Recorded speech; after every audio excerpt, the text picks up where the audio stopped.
Winter season আমার খুবই পছন্দের একটা সিজন, কারণ এই সময় অনেক ধরনের পিঠাপুলি খাওয়া যায়, ফ্রেশ ফ্রেশ সবজি খাওয়া যায়। এইটা আমার কাছে খুবই ভালো লাগে। আর এই ফ্রেশ সবজি দিয়ে প্রত্যেকের বাসায় একটা করে এরকম পাতিল ভর্তি বা কড়াই ভর্তি সবজির, যে মাছের ঝোল হোক বা যে কোনো তরকারি একটা হবেই।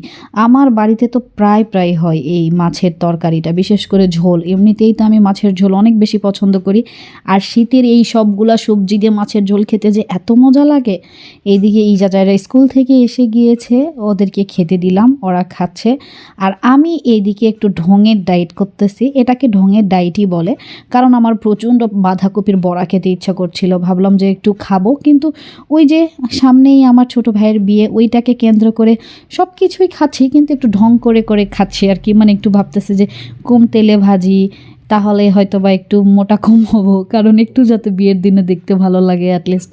তো এই সব কিছু মাথায় রেখে আমার জন্য এই যে হালকা তেল দিয়ে আমি ভাজতেছি। আর ইজা জায়রা আফরোজা, ওদের জন্য আমি একদম সুন্দর মতো করে আর কি, যেটা বলে পাতাকপির বড়া একদম সুন্দর করে, যেটা প্রপারভাবে করে, ওদের জন্য করে দিব। এইদিকে আফরোজা মেখে নিচ্ছে, এখন ওদেরকে ভেজে দিব। আর আমারগুলো ভাজা একদম শেষ হয়ে গিয়েছে।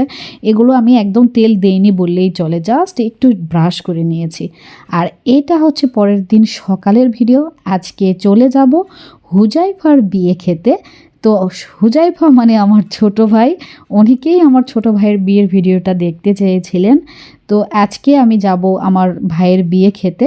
তো সকালে ঘুম থেকে উঠে ব্যাগপত্র একদম গুছিয়ে নিয়েছি, আর ফ্রিজের ভিতরে দুধ ছিল, ভাবলাম যে দুধটা খেয়ে শেষ করি।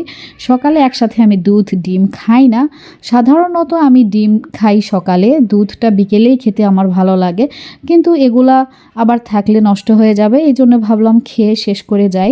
আর এদিকে ইজা জায়রা স্কুলে গিয়েছে, ওরা স্কুল থেকে আসলেই ওদের সঙ্গে সঙ্গে রেডি করাবো, জাস্ট একটু গোসলটা করাবো, করায় একদম ওদেরকে নিয়ে আমি বের হয়ে যাব। বেশি দেরি করব না, কারণ অনেক শীত আজকে। এই দেখেন, আজকে কোনো রকমের কোনো সূর্য ওঠেনি, কিছু ওঠেনি। এই ঠান্ডার ভিতরে বাচ্চাদের নিয়ে যাচ্ছি, তারপরেও অনেক আনন্দ লাগছে মনে, যে আমার ছোট ভাইয়ের বিয়ে।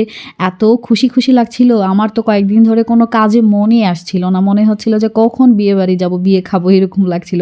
খাওয়াটা তো বিষয় না, সবার সাথে দেখা হবে, আনন্দ করব, এটাই আর কি। বড় আপু, মেজো আপু ওরাও আসছে। তো আজকে একটু আমরা যাচ্ছি তাড়াতাড়ি, কারণ যেহেতু বইয়ের সবগুলো ডালাগুলো সুন্দর করে সাজাইতে হবে, এগুলো একটু রেডি করতে হবে, তা না হলে একেবারে সব কাজ একসাথে অনেক বেশি লেট হয়ে যাবে। আগামীকালকে হুজাইফার গায়ে হলুদ, এই জন্য ভাবলাম আজকে একটু আমরা যাই, গিয়ে যতটা পারা যায় কাজগুলা আগায় রাখতে হবে। আর আপনারা অবশ্যই দেখতে পাবেন বিয়ের ভিডিওগুলো, তো আপনাদের সাথে শেয়ার করবই।